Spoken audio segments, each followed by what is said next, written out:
Les Snead. I don't know if you know him or not. He's your husband. You mentioned him, and when you think about building a team, right?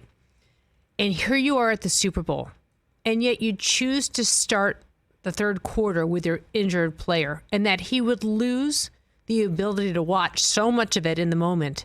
To be with a player, I think, speaks volumes about who he is as a person, the architect of the team, the decision maker that he is. It's overwhelming to think about. I'm wondering what might be, in your opinion, the biggest misnomer about Les that you hear out there. Oh, well, I think, Greg Bishop was on earlier, who was the writer for Sports Illustrated, who wrote the amazing article that was the story, of how the team got here. And Greg's awesome because he was with us, and, I was kind of his shadow writer when we were doing the draft out of our bunk room in our house during COVID, which was hilarious.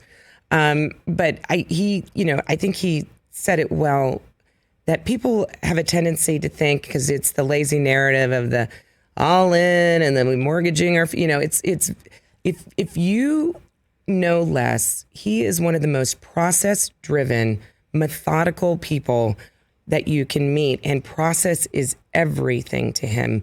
He says it all the time, and I'm not sure who said it originally, but you've got to surrender, and it probably is John Wooden or someone, you've got to surrender the results to the process. And that's what they did.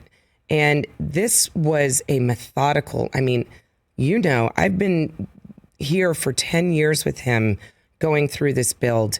And when you think about it, it's like, Aaron Donald came in towards the beginning. Johnny Hekker was the first year. I was telling him that the other day. He was our day one guy, right? Like he's the one, last of the Mohicans in that way, like last of the people that was on that first team.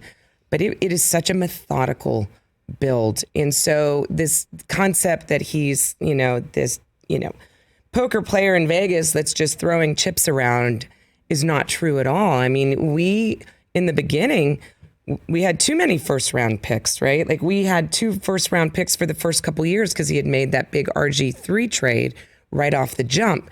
So what he does is really see where we are in our timeline and where you are in the build.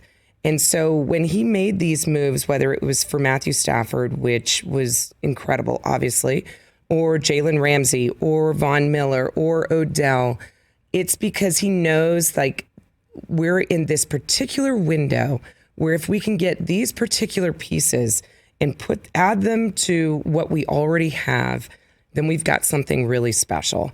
And they're known commodities. You knew what you were going to get with Jalen Ramsey. You knew what you were going to get with Von Miller. We'd done enough research to know what we were going to get with Odell and how passionate he is about football. And when people come into our building, they know that you can, we're not going to micromanage all these different aspects of your life. We're going to be very, very focused around our football, but we're going to allow you to be you too. We're not going to say, hey, we want this aspect of you, but if you could leave this other part of you out, that'd be great. That's not who we are. We pull people in and let them be who they are. And the first thing you need to know is that when you walk into our building, the first things first, it's football.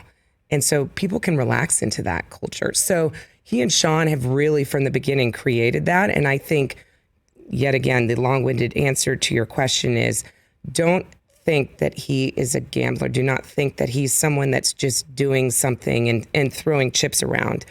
That would be me. That's not him, right? He's not that way at all. Even on the bus the other day, we were joking. Everybody was partying on the bus to go down, and Les is sitting in the front seat. And I'm like, what are you doing up there?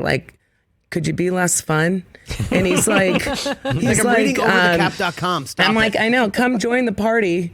Andrew Whitworth was doing the playlist up front, and he's like, I'm the principal, and sometimes or the teacher, and the teacher needs to sit in the front of the bus when the kids go on the field trip so they can have a fun time in the back. So I'm just going to sit up here. I feel like that should have been a weird Motley Crue video, whatever it was. Remember, Rock the Teacher, and suddenly the bus goes crazy and Les is that's up there. That's basically what it was. Well, I'd hope so. It was, we were we sent the kids into the back, and, it was what a special group of people. What an amazing group of people that they've assembled. Hey, you watched all the way to the end. Thanks for that. Watch more right here.